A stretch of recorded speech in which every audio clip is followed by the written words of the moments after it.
In this demonstration, we're going to talk about the More button in the forms.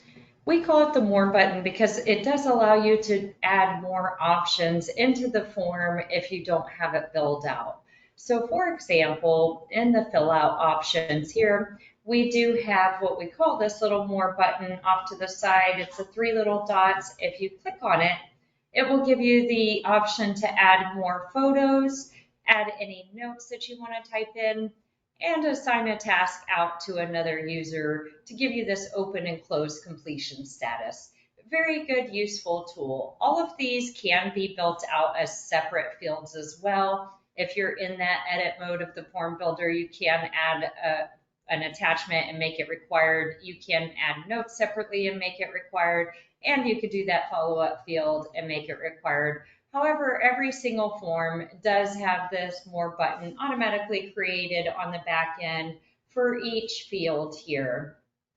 A great use for it is kind of in this inspection setting where you're checking off items that are satisfactory or unsatisfactory. So if they are going through and checking the boxes and something did become unsatisfactory, they can actually come in here, mark it unsat, click on the More button to add additional attachments. So if they wanted to take a picture showing that that fuel level is a little bit lower and needs additional fuel, they can add that photo right here. They can type in notes if they needed to, or assign that task to another user. What's also nice about the follow-up field is it does allow notes automatically. So the notes field may be redundant if you're trying to assign it to another user and say, please fuel this truck, and triggering that task to another user. You can, as you can see, assign it to yourself as well if needed, and then that task triggers to the home page. Once they hit done, you're going to see it actually creates that in blue and highlights it over there so that you know something is sitting on that More button over there. Once you scroll down and hit submit and view the response, this is what it looks like in the view response section. You'll see where I toggled the unsatisfactory, assigned that follow-up, and attached my image in the form.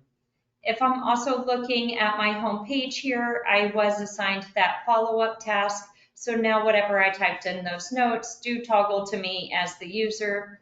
I can click into here. I get that side-by-side view to see that it was assigned to me, any notes that were typed in.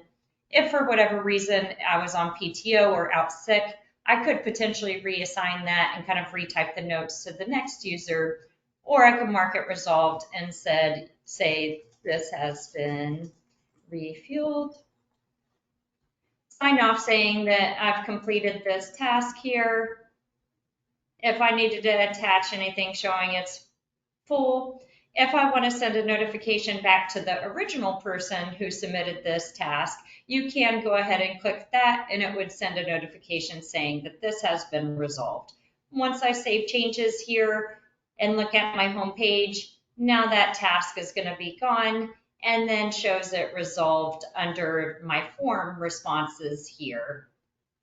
So if we pop into the form responses, I'll widen this search up and we can hit search, and you get this tracking status as well up here of open versus closed if you needed to filter by those responses, or you could just pop into any of these. You could see anything that shows the follow-up name here is still an open follow-up. So to show you the difference between a open and closed one, if I click into the details here, I can see this one now is showing resolved and shows I've signed off, versus if I click into the one that Larry completed here, or that's, assigned to Larry, this one will still show that it's still assigned to Larry and in red and shows a flat tire that he needs to fix. Of course, if you have any questions regarding any of the form building or the KPA EHS platform, feel free to reach out to our support staff at support@kpaehs.com.